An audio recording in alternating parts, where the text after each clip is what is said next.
शुरुआत इस वक्त की अहम खबर के साथ। यूपी हुकूमत की बुलडोजर कार्रवाई पर सुप्रीम कोर्ट में समाअत। सुप्रीम कोर्ट ने यूपी हुकूमत को नोटिस जारी किया है। 3 दिनों में हलफनामा दाखिल करने का यूपी हुकूमत को हुक्म दिया है।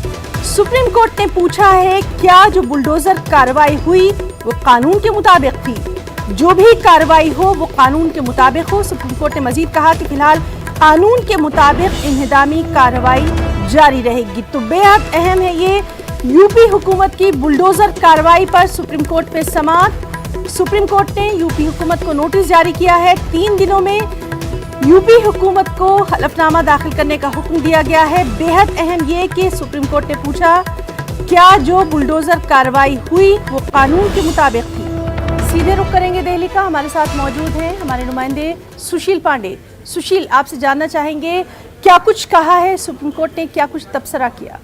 जी देखिए हिना, साफ तौर से जमीयत की तरफ से सुप्रीम कोर्ट में अर्जी दाखिल करके ये कहा गया कि जो फिलहाल यूपी हाउसिंग रेजुलेशन एक्ट है, उत्तर प्रदेश सरकार के द्वारा उस एक्ट का वायलेशन किया जा रहा है। क्योंकि इस एक्ट के मुताबिक अगर किसी भी व्यक्ति के अगर आवास को गिराना है तो 15 दिन पहले उनके आवास के मकान मालिक को नोटिस जारी करना होता है और 30 दिन का समय होता है जो मकान मालिक होता है उस आवास का, उसको कानूनी प्रक्रिया के तहत काम करने का। हालांकि उत्तर प्रदेश सरकार ने जमीयत की इस दलील का विरोध किया। उन्होंने उनकी तरफ से ये कहा गया कि जो भी फिलहाल उत्तर प्रदेश में बुलडोजर की कार्रवाई की गई है वो तय नियमों के मुताबिक की गई है और जो कानपुर और प्रयागराज में तमाम लोगों के आवास को गिराया गया है उन तमाम लोगों को अगस्त में ही नोटिस जारी की गई थी। कुछ ऐसे भी आरोपी के परिवार हैं जहां पर नोटिस जारी करने के बाद भी वहां पर उनके सील को तोड़ा गया और उसके बाद प्रशासन के द्वारा इस प्रकार की कार्रवाई की गई।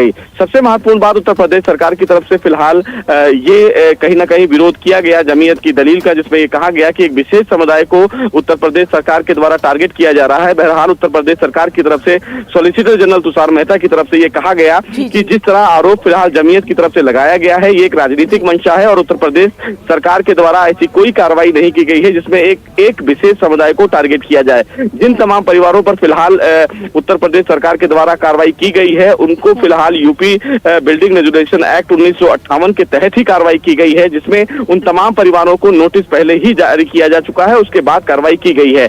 बहरहाल इस पूरे मामले में उत्तर प्रदेश सरकार की दलीलों को सुनने के बाद सुप्रीम कोर्ट ने एक बड़ी टिप्पणी की हिना, जिसमें ये कहा कि सुप्रीम कोर्ट ने ये कहा कि उत्तर प्रदेश सरकार अगर इस पूरे मामले में कोई भी कार्रवाई कर रही है तो वो तय नियमों के मुताबिक की जाए, क्योंकि दोनों पक्षों के हितों के लिए ही फिलहाल कोर्ट बैठा हुआ है और ऐसे में ऐसा नहीं होना चाहिए किसी एक पक्ष को टारगेट किया जाए। बहरहाल कोर्ट में उत्तर प्रदेश सरकार की तरफ से ये भरोसा दिया गया कि एक विशेष समुदाय को इस मामले में टारगेट नहीं किया जा रहा है। बहरहाल कोर्ट ने उत्तर प्रदेश सरकार को जमीयत उलमा हिंद की अर्जी पर नोटिस जारी किया है और ये कहा है कि जो फिलहाल अभी तक उत्तर प्रदेश में बुलडोजर की कार्रवाई की गई है उस पर अपना एक डिटेल हलफनामा मंगलवार तक सुप्रीम कोर्ट में दाखिल करें और मंगलवार के बाद हिना इस पूरे मामले में सुप्रीम कोर्ट सुनवाई करेगा। हालांकि सुप्रीम कोर्ट में उत्तर प्रदेश सरकार की तरफ से यह भी दलील दी गई कि जो भी परिवार इस पूरे मामले में अफेक्टेड हैं उन्होंने कोर्ट में अर्जी दाखिल नहीं की है, बजाय जमीयत ने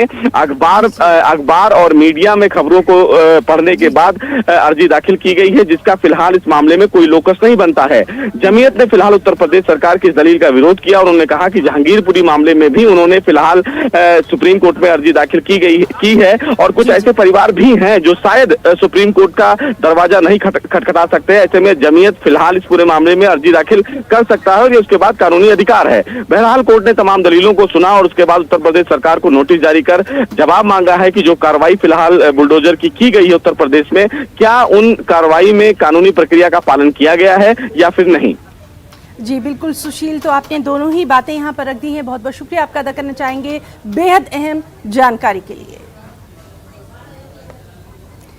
नेशनल हेराल्ड मामले में राहुल गांधी से ईडी की अब तक 30 घंटे से ज्यादा की पूछताछ हो चुकी है। आज कांग्रेस लीडरों ने इस मामले पर लोकसभा स्पीकर से मुलाकात की। मुलाकात के बाद अधीर रंजन चौधरी ने कहा हम पूछताछ के खिलाफ नहीं हैं। उन्होंने कहा हमारे ऊपर हुए जुल्म तशद्दुद के बारे में स्पीकर को जानकारी दी गई है। उन्होंने कहा कि हमारी खवातीन एमपीज़ को निशाना बनाया गया, उनके कुर्ते फाड़ दिए गए।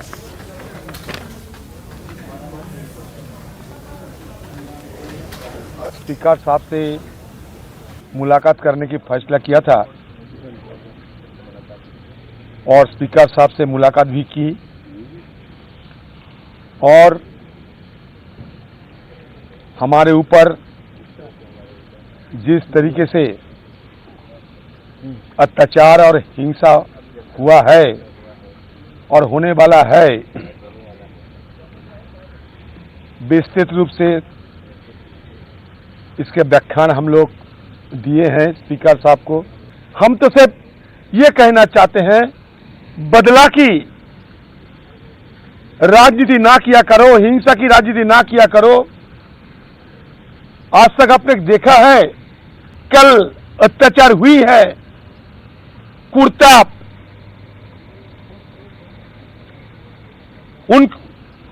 उनकी बदन से कुर्ता को उखाड़ने की, छेड़ने की कोशिश किए गए हैं। मैं दावे के साथ कह सकते हैं कि अब वीडियो देखिए, हमारे लोकसभा की एमपी ज्योति मौनी जी की, जिनके साथ किस तरीके की घिनौने बरता हुए हैं, आपको खुद पता चलेगी। कामीज फाड़ दिए, उनकी कामीज फाड़ दिए, खाने में पानी तक नहीं दिए गए पीने के लिए, खाने की बात छोड़ ही दो। और रात में जब वापस घर आई, वो सिर्फ रोती रही। अब मेरी बात यकीन के साथ सुन लिया करो, अब खुद जाके देखो कि इस तरीके की अत्याचार करना कि हिंदुस्तान की ये अमृतकाल की ये नजारा है। दिल्ली, जम्मू, चंडीगढ़ और हैदराबाद समेत मुल्क के दीगर शहरों में भी कांग्रेस का जबरदस्त एहतजाज जारी है। राहुल गांधी से ईडी की पूछताछ के खिलाफ मुल्क भर में कांग्रेस का एहतजाज जारी है। राजभवन के सामने कांग्रेस कारकुनान एहतजाज कर रहे हैं। कांग्रेस का कहना है कि बीजेपी सेंट्रल एजेंसीज का गलत इस्तेमाल कर रही है।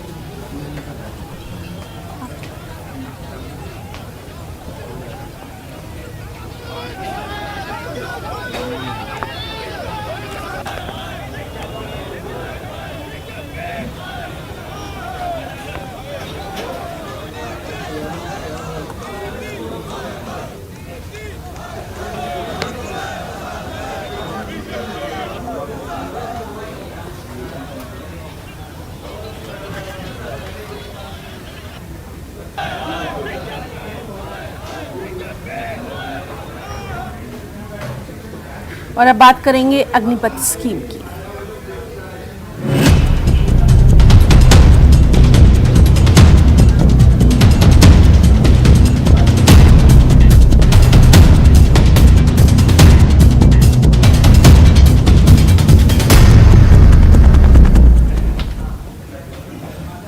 मरकजी हुकूमत ने फौज में भर्ती के लिए अग्निपथ स्कीम का ऐलान किया है। इसमें नौजवानों को 4 साल तक मुल्क की खिदमत का मौका मिलेगा। इसके जरिए अच्छी तनख्वाह और सहूलियात के साथ फौज को जदीद बनाने का दावा किया गया।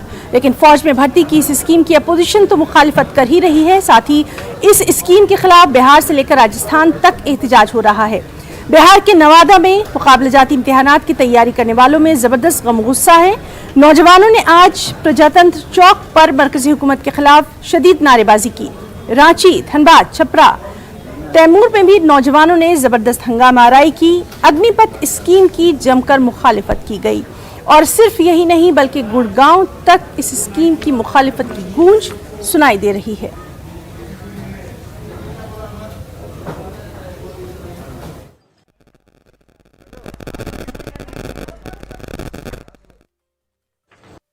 इतना कड़ी मेहनत करने के बाद जाके सेना में भर्ती होते हैं और ये निर्णय ले रहे हैं प्रधानमंत्री नरेंद्र मोदी जी की 4 साल की नौकरी हो गई।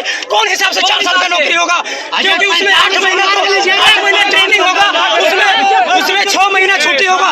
तो हम लोग देश में क्या रक्षा करेंगे? 3 साल में क्या जानेंगे कि मेरा कहाँ पे देश बिगाड़ रहा है और कहाँ पे सुधार रहा है? ये आपको निर्णय वापस लेना होगा। पिछली बार हमेशा आर्मी की बहाली रैली लिया जाता था, उसी प्रकार से लिया जाए। पीओडी को वापस किया जाए और पुरानी फिजिकल जो फिट है उस लोग का एग्जाम लिया जाए। जो पहले से फिजिकल फिट है, मेडिकल फिट है, उस लोग का एग्जाम फिर से लिया जाए। हमारे डॉक्टर भीमराव अम्बेडकर के संविधान में हमको प्रदत्त आरक्षण दिए हैं उसके विरोध में ये सब कहानी रचा जा रहा है। अब उसके कहानी क्या है कि अगर हमको सरकारी योजना में आरक्षण मिलेगा, सरकारी रोजगार में आरक्षण मिलेगा, अब ये बायलैटरल करेगा तो सरकारी तो हुआ नहीं, तो इधर इसमें रिजर्वेशन होगा नहीं। इसीलिए नरेंद्र मोदी की सोची समझी राजनीति है कि किसी तरह से दबे कुचले अल्पसंख्यक के लोग, जो जितने भी लोग हैं उसको। श्रीनगर समेत कश्मीर के कुछ दीगर इलाकों में ज्यादातर पेट्रोल पंप्स में जबरदस्त रश देखने को मिल रहा है। पेट्रोल की किल्लत की खबर फैलते ही शाम से ही यहां लाइनें लगनी शुरू हो गई। गाड़ियों के साथ बड़ी तादाद में लोग पहुंचने लगे। बाज़ मुकामात पर पेट्रोल पंप बंद होने की इत्तलात हैं। उधर मरकजी वजारत का कहना है कि ईंधन की कोई कमी नहीं है। श्रीनगर में पेट्रोल पंप स्टेशन के एक सेल्समैन का कहना है कि क्रेडिट सिस्टम बंद होने की वजह से सप्लाई मुतासिर हो रही है।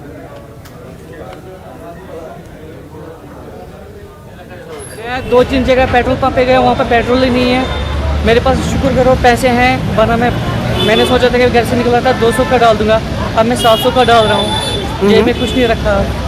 रीज़न है कि पेट्रोल शॉर्ट है, बहुत शॉर्ट है। तो मैसेज मिल गया कि तेल बंद हो जाएगा, पंप बंद हो जाएगा। हाँ। यानी पेट्रोल बंद हो जाएगा। आपको किसने बताया, ये कहाँ से पता चला? ऐसे ही सुना, एक दूसरे से सुना। तो अब आप बोतल लेके आए? ये बोल रहे हैं कि स्टार्ट नहीं है। स्टार्ट तो आ रहा है, जितना पैसे हम दे देंगे उनको, कंपनी वालों को इधर से उतना ही वो तेल बेचते हैं उधर से। लेकिन वो बात नहीं है कि ये बोल रहे हैं कि तेल कम हो रहा है या उधर पीछे से नहीं आ रहा है तेल तो आ रहा है, कम ज़्यादा आ रहा है, हर रोज़ आ रहा है। नहीं, कम ज़्यादा मतलब कम क्यों आ रहा है? 12,000 लीटर उन्होंने भेजे थे उधर से, तो उतने ही पैसे हमने उनको दे दिए इधर। मध्य प्रदेश में गुज़िश्ता 4 रोज से पेट्रोल और डीजल की किल्लत का लोगों को सामना है। इंदौर में पेट्रोल पंप बंद पड़े हैं। यहां डिमांड के मुताबिक पेट्रोल और डीजल की सप्लाई नहीं की जा रही, जिसकी वजह से लोगों को काफ़ी दिक्कतों का सामना करना पड़ रहा है।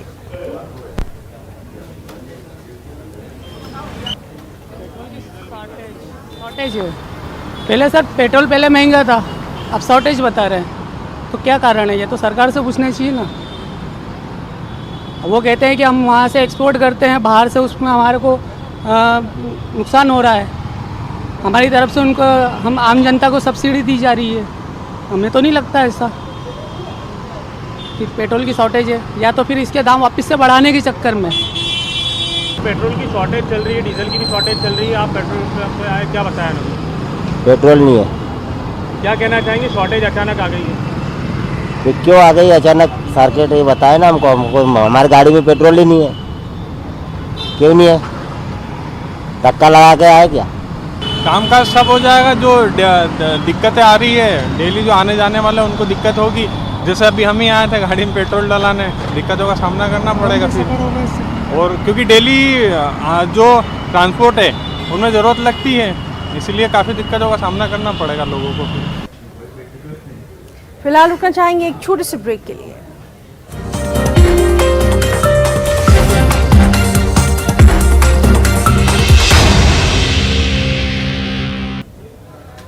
एक और अहम खबर, वादी कश्मीर के मुख्तलिफ मुकामात पर आज कौमी तहक़ीक़ाती एजेंसी यानी NIA ने जमात इस्लामी के कारकुनों के घरों पर छापेमारी की है। संगरी कॉलोनी, बारामूला, बडगाम और श्रीनगर के चंद मुकामात पर जमात इस्लामी के कारकुनों के घरों पर छापे मारे गए हैं। बारामूला में मोहम्मद शुएब के घर पर छापा मारा गया। काबिल जिक्र बात है कि जमात इस्लामी जम्मू कश्मीर पर पहले ही पाबंदी आयद की जा चुकी है।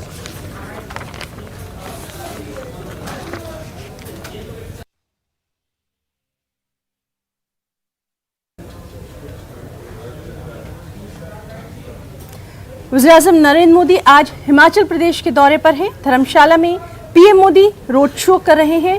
खुली जीप में सवार PM मोदी पर फूल बरसाए जा रहे हैं।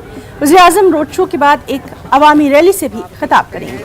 हाथ हिलाकर अभिवादन करते हुए प्रधानमंत्री नरेंद्र मोदी और जनता फूलों से उनकी आवागत करती हुई, उनका स्वागत करती हुई। यही सहज, सरल और स्वाभाविक एक व्यक्तित्व है प्रधानमंत्री का। हमेशा से अपने आप को प्रधान सेवक के तौर पर उन्होंने पेश किया। और किस तरह से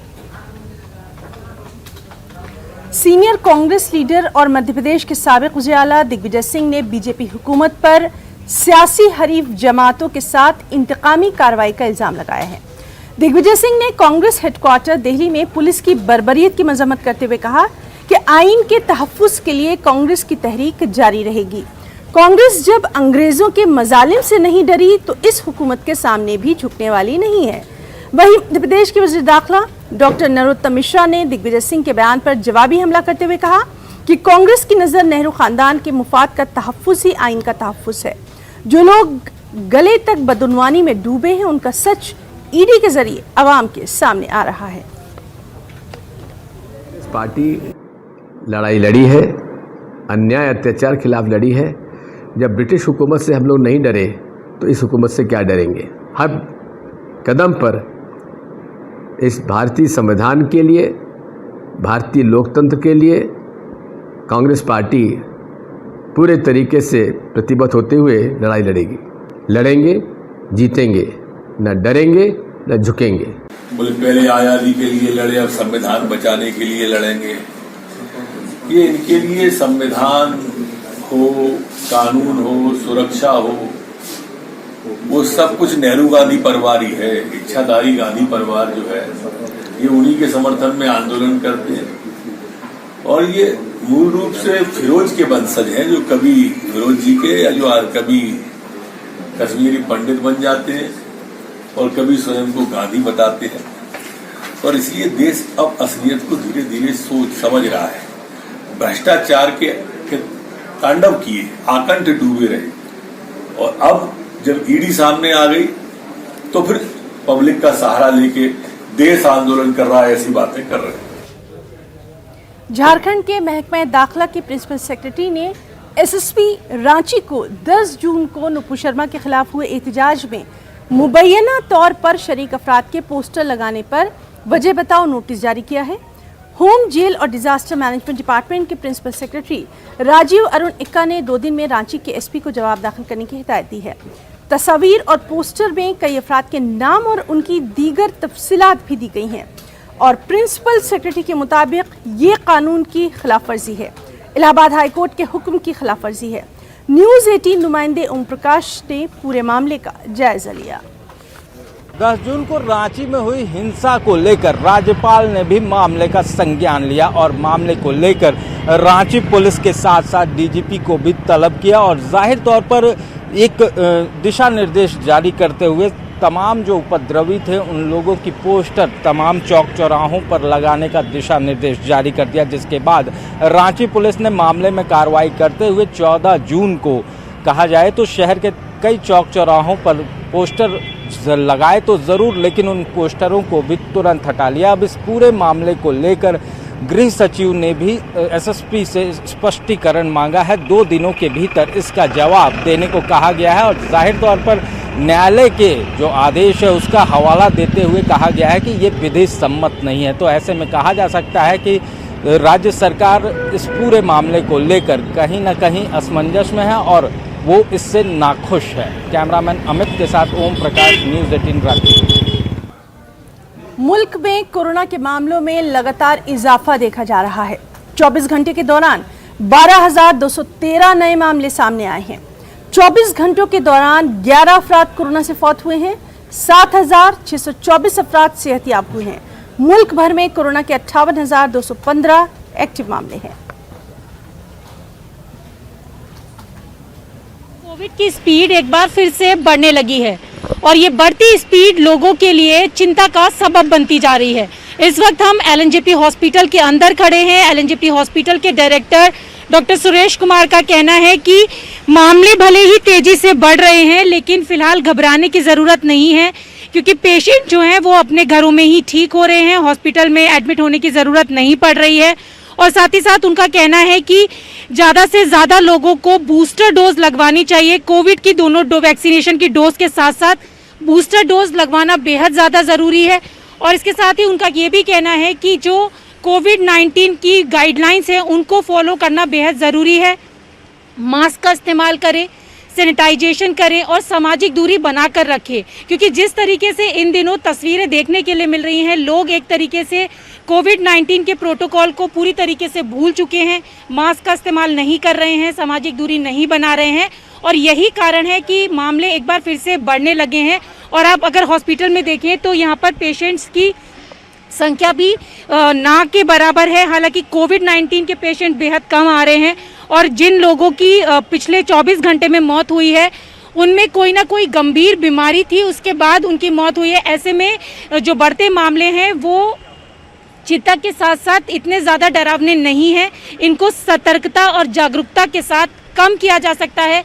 इसीलिए डॉक्टर्स भी लगातार लोगों से अपील कर रहे हैं कि कोविड-19 के प्रोटोकॉल्स का पालन करें और बढ़ते हुए कोरोना को कम करने में अपनी भागीदारी निभाएं। कैमरा पर्सन वीनू के साथ रचना, न्यूज़ 18 दिल्ली। देश भर में कोविड के मामले एक बार फिर से स्पीड पकड़ रहे हैं।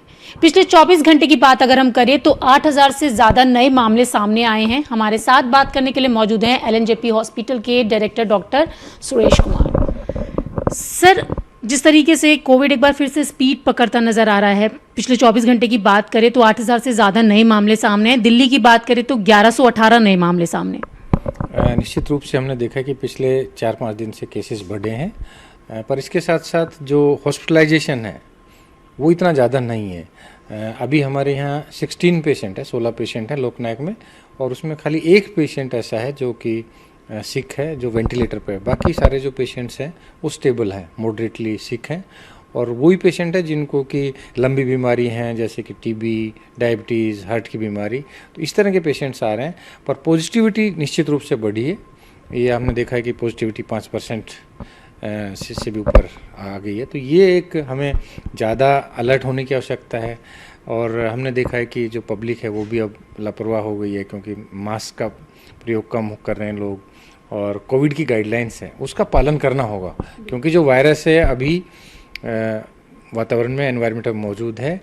अभी कोविड का जो वैक्सीनेशन है वो हमारा इंडिया में बहुत अच्छा है, और बूस्टर डोज भी अब लग रहा है, तो जो सीवियरिटी है वो बहुत कम है। कुछ लोगों के मन में ये बात भी है कि कहीं ऐसा तो नहीं है कि चौथे फेज का ये प्री हो। क्या सर इस तरीके की कोई संभावनाएं बन रही? देखिए, अभी ये कहना तो बहुत जल्दबाजी होगी, बहुत प्रीमेच्योर होगा। अभी ऐसा नहीं, क्योंकि अभी जो केसेस हैं वो बढ़े हैं, पर ये नहीं कह सकते कि ये कोई नई लहर का वो प्री वो है, ऐसा कहना अभी बहुत मुश्किल होगा, क्योंकि अभी बहुत सारा जो सर्विलेंस है वो चल रहा है, और बहुत सारा जो हमने देखा कि डेटा जो है कुछ स्टेट में ही केसेस बढ़ रहे हैं।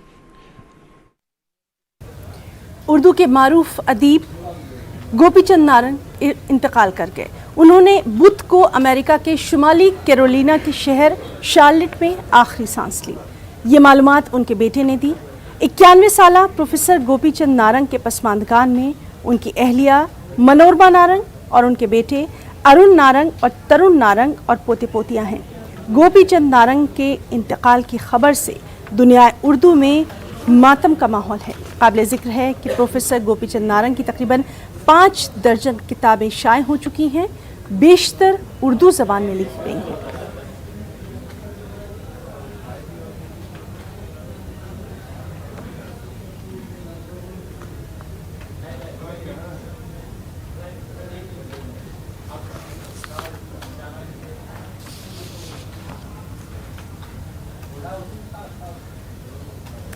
खबर महाराष्ट्र से है।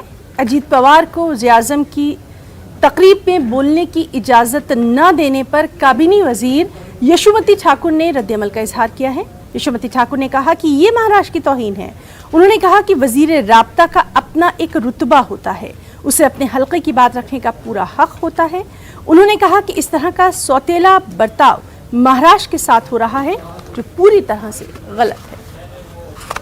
उन्होंने सिर्फ प्रोटोकॉल नहीं फॉलो किया, ये बात नहीं है, आज उन्होंने महाराष्ट्र का भी अपमान किया है। क्या कहेंगे इसको लेकर? आप खुद एक पालक मंत्री हो। पालक मंत्री का प्रोटोकॉल, पालक मंत्री सारी चीजें देखता है, वहाँ का पालक होता है, तो उनको तो उनके विचार रखने की अधिकार तो है ही। ऊपर से हमारे उप मुख्यमंत्री है, वहाँ पे मुख्यमंत्री का रिप्रेजेंटेशन वहाँ पे हो रहा है। महाराष्ट्र को ऐसी दूजाभाव कि जो हमेशा ही मोदी जी के तरफ से हमें सेकेंडरी पोजीशन जो मिलती है वो तो गलत है। तो न्यूज़ रूम लाइव में आज के लिए फिलहाल इतना ही। हमारी पूरी टीम को दे इजाजत। आदाब।